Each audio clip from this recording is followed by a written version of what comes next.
जो व्यक्ति अपनी जिम्मेदारी नहीं निभाता, आज तुम्हारे ऊपर तुम्हारे माता पिता की जिम्मेदारी है, तुम्हारी पत्नी की जिम्मेदारी है, तुम्हारे बच्चों की जिम्मेदारी है, और इन जिम्मेदारियों को नहीं छोड़ तुमने कहा वो ठीक है मेरा मन तो अब साधु हो गया हम तो जा रहे हैं। ये कौन होते हैं? भगोड़े होते हैं। आपने उनकी कोई व्यवस्था नहीं करी, कोई कुछ नहीं किया और आपके रम जा रहे हैं। ऐसे लोगों के लिए तो विशेष नरक बने हैं। वो सोच रहे हैं हमने ये रंग ओढ़ लिया। आप सोचिए, विचार कीजिए। मेरे को कभी कभी मैं सोचता हूं, विचार करता हूं, आप किसी फौजी की ड्रेस पहनकर घूम सकते हैं? नहीं। आप किसी पुलिस वाले की ड्रेस पहन के घूम सकते हैं? नहीं। आप किसी डॉक्टर की ड्रेस पहन के घूम सकते हैं? नहीं। या आप किसी की भी ड्रेस पहन के घूम सकते हैं? नहीं। तो फिर इसको इतना कॉमन क्यों कर दिया? भिखारी भी पहन रहे हैं। ये रंग वो है जो व्यक्ति की आध्यात्मिक यात्रा का परिसूचक है और जो परमात्मा से मिलाने वाला है। ये रंग वो है जिस रंग से आप अपने आप को उसके रंग में रख सकते हो। और आज सब समस्या क्या हो गई कि इसके ऊपर कोई प्रतिबंध नहीं है, कोई भी पहन रहा है महाराज, जिसके अंदर कुछ नहीं है। भिखारी को मालूम है भीख लेना है तो ये रंग पहन लो। विचार कीजिए आप। सनातन का दुर्भाग्य है कि हम इस रंग को नहीं बचा पा रहे। ये है क्या? ये प्रकृति है, ये अग्नि है, ये वो सत्य है जिसे समझना और जानना है। अरे इस रंग को पहनने के लिए आपको मोह से वंचित होना पड़ेगा, अर्थात मोह को छोड़ना पड़ेगा, ज्ञान की अवस्था पे जाना पड़ेगा, अर्थात आपको इस रंग में रंगना पड़ेगा। और दुर्भाग्य सनातन का कि भिखारी पहले पहने।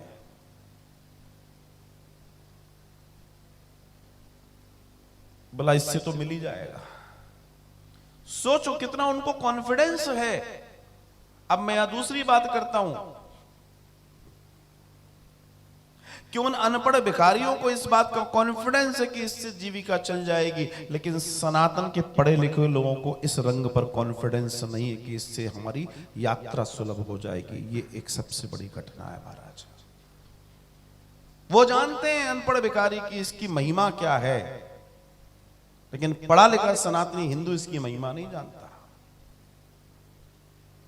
ये दुख की बात है। तो वो व्यक्ति जो इस तरह के अपराध करता है, वो भोगता है।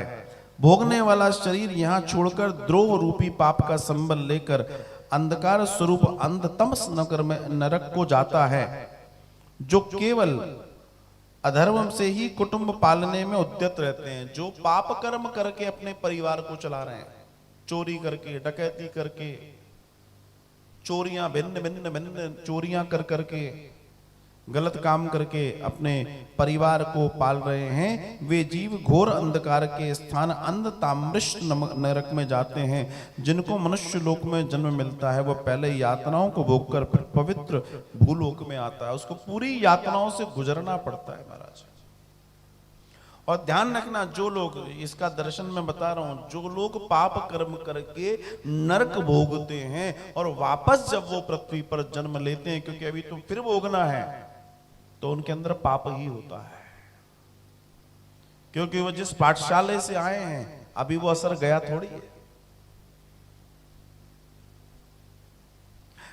ये तब बदलेगा जब उसके अंदर सत्संग आएगा, जब उसकी नारायण के प्रति भक्ति जागृत होगी, जब उसकी परमात्मा के चरणों के प्रति प्रीति होगी, जब कोई उसे गुरु सदगुरु मिलेगा जो उसे सदमार्ग पर खींचेगा।